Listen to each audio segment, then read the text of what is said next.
नमस्कार, मैं doctor Rajkumari Roopchandani DRG girls college Balotra से। मैं आज आपके सामने प्रोबेबिलिटी चैप्टर पर लेक्चर देने के लिए प्रस्तुत हूँ।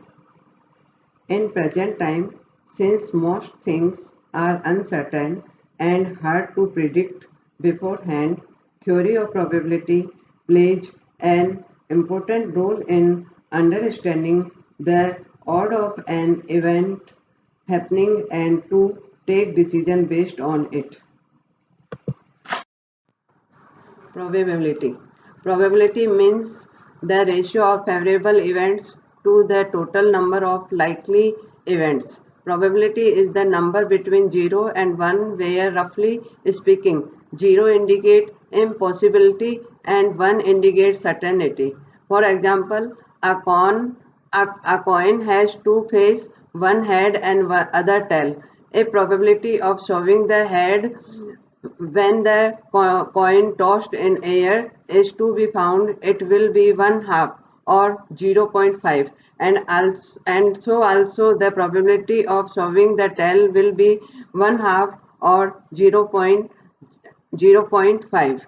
इसके कहने का अर्थ है कि प्रोबेबिलिटी के अंतर्गत अगर हम एक कॉइन हवा में फेंकते हैं तो यदि हम टेल की प्रोबेबिलिटी चाहते हैं तो वह प्रोबेबिलिटी 0.5 ही होगी, क्योंकि एक कॉइन फेंकने पर हेड या टेल एक साइड ही दिख सकता है तो उसकी प्रोबेबिलिटी आधी हो जाती है। इसी प्रकार से टेल का भी इसी प्रकार से प्रायिकता ज्ञात की जा सकती है। Mathematical definition of probability. If there are n possible events in all, out of which m events are favorable, then probability of the event of occur will be P is equal to m upon n, and the probability that the event will be not occur is Q is equal to 1 minus P। इसका अर्थ ये हुआ कि गणितीय दृष्टिकोण से जितनी भी संभावनाएं हैं घटना घटित होने की उसे स्मॉल लेटर में n कहा गया है, और उस जितनी भी टोटल इवेंट्स हैं उनमें से जो फेवरेबल इवेंट हैं उनको स्मॉल लेटर में m कहा गया है। तो m is the ratio of the total number of the event, so P is equal to m upon n। और जब कभी P फाइंड आउट कर लिया है तो उसके बाद में 1 में से P निकालने के बाद में जो इवेंट्स निकलेगी वो अनफेवरेबल होगी और जिसे हम Q से इंडिकेट करेंगे। Calculation of probability. An event means the set of all possible outcomes of an experiment. घटना से आशय किसी प्रयोग में आने वाले सभी परिणामों से है। Before the calculation of probability, we will learn about different types of events. There are 4 types: simple and compound event, independent event, dependent event, mutually exclusive events. Simple and compound event. Simple event are the events where one experiment happens at a time and it will be having a single outcome. The probability of single event is denoted by P bracket A, where E is the event. For example, tossing a coin is a simple event. इसके कहने का अर्थ है कि जब कभी हम एक समय में एक ही घटना को घटित करते हैं तो वह सरल घटना कहलाती है, जैसे कि एक कॉइन फेंकने पर हेड आना एक सरल घटना कहलाएगा। Compound event are event where there is more than one possible outcome. In other word, compound event include 2 or more events together. For example, to draw an ace and queen from a pack of cards. इसके meaning निकलता है कि संयुक्त घटनाएं वे घटनाएं होती हैं जो एक समय में एक से ज़्यादा बार घटित हो सकती हैं। जिस प्रकार से कि पैक ऑफ कार्ड जिसमें 52 पत्ते होते हैं उसमें से एक बार में ही एक के बाद एक इक्का निकाला जा सकता है और एक क्वीन निकाली जा सकती है।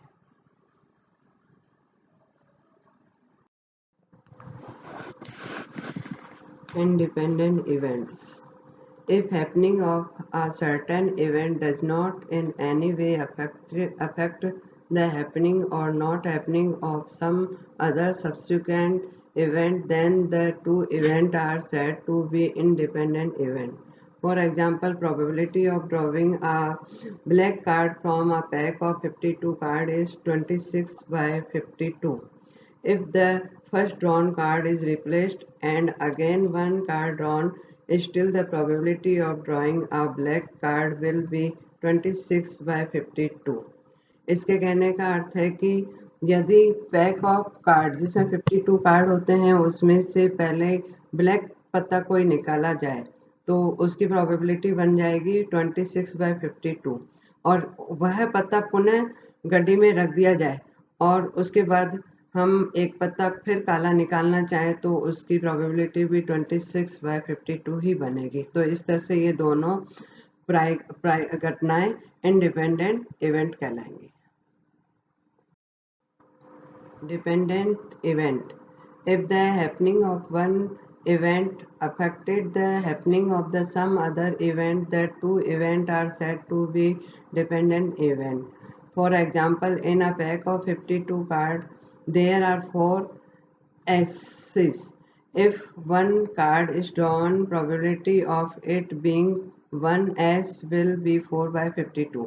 If the first drawn card is an S and it is not replaced, then on drawing a card again the probability of getting an S will be now 3 by 52। इसके कहने का मीनिंग है कि pack of card में 52 card हैं और उसमें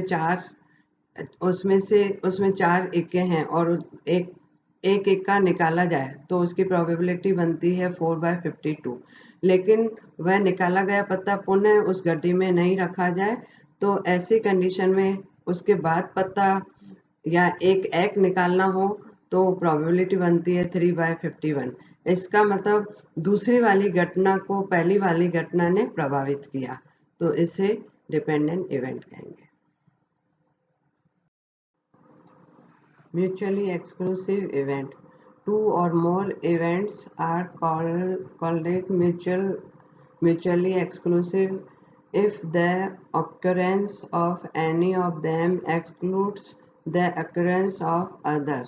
For example, when a dice is thrown, any of its 6 faces will be thrown up and the possibility of any other face coming up is finished. Therefore, these are mutually exclusive event. इसका अर्थ होता है कि जब दो घटनाएं एक साथ नहीं घट सकती तो उन्हें परस्पर अपवर्जी घटनाएं कहेंगे। इसमें एक घटना का घटित होना दूसरी घटना को घटने से रोक देता है। जैसे एक सिक्का उछाला जाए तो हेड आएगा तो उस दशा में टेल आने को रोकेगा क्योंकि सिक्के के दो पहलू होते हैं एक साथ नहीं दिख सकते। अतः सिक्के में अगर टेल दिखता है तो हेड नहीं दिखेगा, हेड दिखेगा तो टेल नहीं दिखेगा। थ्योरम्स ऑफ प्रोबेबिलिटी, प्रायिकता के प्रमेय, ये दो प्रकार के होते हैं। एडिशन थ्योरम, इसको योग प्रमेय कहते हैं। मल्टीप्लिकेशन थ्योरम, इसको गुणन प्रमेय कहते हैं। Addition theorem. योग प्रमेय. When the probability of happening either of two A or B mutually exclusive event is to be found, the probability of the two individual are added. It is called addition theorem. इसका meaning है कि जब दो अपवर्जी घटनाएं अलग अलग घटती हैं तो उन दोनों को जब जोड़ दिया जाता है तो वह एडिशन थ्योरम कहलाता है। इसके लिए दो प्रकार के इवेंट्स आती हैं, फॉर म्यूचुअल एक्सक्लूसिव इवेंट और नॉट म्यूचुअल एक्सक्लूसिव इवेंट।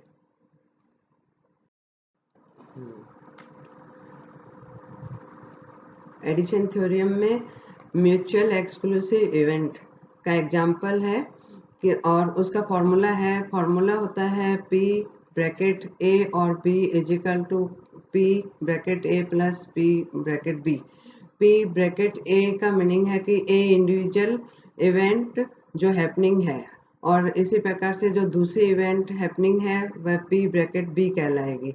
इसका एग्जाम्पल दिया गया है, if a card is drawn from a pack of 52 card, what is the probability that drawn card is either a jack or a queen? इसके कहने का meaning है कि 52 कार्ड में से क्या प्रोबेबिलिटी है कि वह वह जोकर निकलेगा या वह बेगम निकलेगी। तो इसका आंसर बनेगा probability that card drawn is a jack is equal to 4/52, क्योंकि जो जैक होते हैं कार्ड में वह 4 होते हैं, तो कोई भी जैक निकल सकता है, तो 4/52। इसी तरह से क्वीन निकलने का या बेगम निकलने की प्रोबेबिलिटी बन जाएगी 4/52, क्योंकि 4 प्रकार की बेगम उस पूरे कार्ड की गड्डी में होती हैं।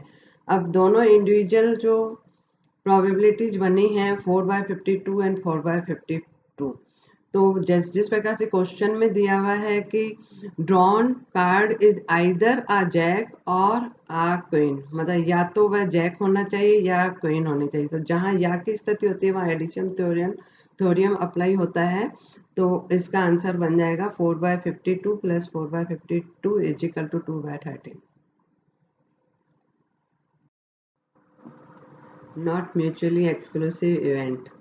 When two events are not mutually exclusive on the whole, or there are some common cases also, the probability of common cases is subtracted from the sum of their individual probability. Formula: P bracket A union B is equal to PA plus PB minus P bracket A common B।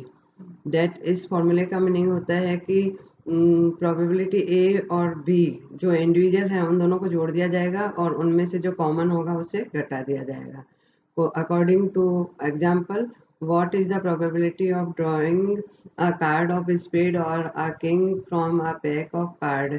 इसके question के according ये कहा गया है कि पान के पत्ते जो 13 होते हैं और किंग जो होते हैं वह 4 होते हैं, तो पैक ऑफ कार्ड में से निकालने की क्या प्रोबेबिलिटी होगी? तो पान के पत्ते निकालने की या स्पेड कार्ड ऑफ स्पेड की प्रोबेबिलिटी हो जाएगी 13/52, और किंग निकालने की प्रोबेबिलिटी हो जाएगी 4/52। अब 13 में एक किंग ऑलरेडी शामिल है, वह वर्किंग नोट में दिया हुआ है, तो नॉट म्यूचुअल एक्सक्लूसिव इवेंट के अकॉर्डिंग जो फॉर्मूला दिया है उसके अकॉर्डिंग आंसर हो जाएगा 13/52 + 4/52 - 1/52 इज इक्वल टू 4/13। और एक बार वर्किंग नोट अवश्य देखिए। Multiplication theorem. When probability of two or more independent events happening together has to be found, the multiplication theorem is used.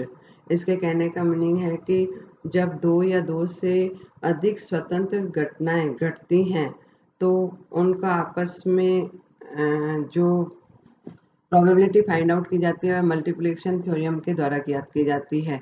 इसमें दो प्रकार के इवेंट्स होती हैं, independent events and dependent events. Independent event का meaning पहले बता चुके हैं हम लोग।